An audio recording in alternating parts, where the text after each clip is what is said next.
और यहाँ नरेशन में पूरी बात एक्सप्लेन करते हैं। ठीक है बच्चों, तो मैंने आपको यहाँ पर 3 ट्रांजेक्शन जो समझाई हैं अभी, जो आपके चैप्टर की मोस्ट इंपॉर्टेंट ट्रांजेक्शन है, उनको जल्दी से मैं आपको थोड़ा सा ओरली समझा देता हूँ। ठीक है बच्चों, पहली ट्रांजेक्शन हमारे क्वेश्चन में कहा गया था कि गुड्स परचेज फ्रॉम हरी, उसका लिस्ट प्राइस दिया था 50,000 एंड ट्रेड डिस्काउंट कितना था 10%। तो जब भी आपके क्वेश्चन में किसी प्रोडक्ट का सेल या परचेज उसका लिस्ट प्राइस दिया है तो लिस्ट प्राइस से पहले ट्रेड डिस्काउंट माइनस कर देंगे और फिर जो प्राइस आएगा वो प्रोडक्ट का एक्चुअल प्राइस होता है। तो प्रोडक्ट का लिस्ट प्राइस आपके क्वेश्चन में बच्चों कितना दिया हुआ था 50,000 रुपीज, 10% उस पर ट्रेड डिस्काउंट है तो 50,000 का 10% कितना हो गया 5,000, माइनस कर देंगे, बचा कितना 45,000। तो गुड्स जो परचेज हरी से किए गए थे उसकी वैल्यू क्या थी, उसका अमाउंट क्या था 45,000 रुपीज उसकी वैल्यू थी। तो यानी हरी से खरीदे गए सामान की कीमत क्या है 45,000 रुपीज। तो हमें उस परचेजिंग की एंट्री करनी है। परचेजिंग की जनरल एंट्री कैसे होती है, परचेज हमारे लिए एक्सपेंस कहाँ लिखा जाता है, डेबिट में लिखा जाता है।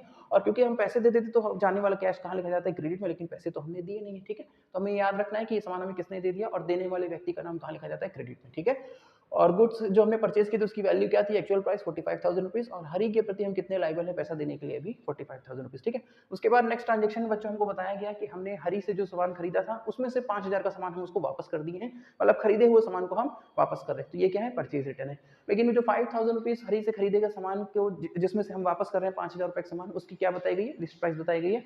और हरी से जो भी प्रोडक्ट हम खरीदते हैं उसके दो प्राइस होते हैं, एक लिस्ट प्राइस होता है, एक ट्रेड डिस्काउंट माइनस करने के बाद एक्चुअल प्राइस होता है।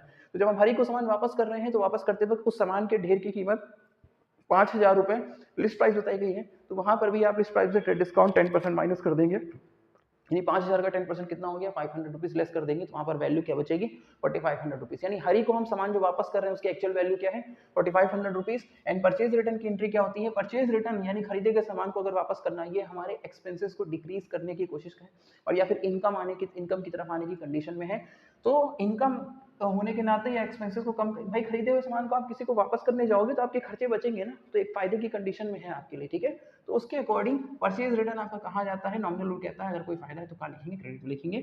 और वो सामान पा कौन रहा है, पाने वाले कौन है, हरी, पाने वाले का नाम डेबिट में। ठीक है, वैल्यू क्या थी 4500 रुपीज। ठीक है, अब लास्ट हमारी ट्रांजेक्शन यहाँ पर बच्चों ये थी कि हरी से हमें कितना पैसा मिल रहा है, मतलब हरी को हम कितना पैसा दे रहे हैं 40,000 रुपीज दे रहे हैं, और वहां पर सेटलमेंट हो गया।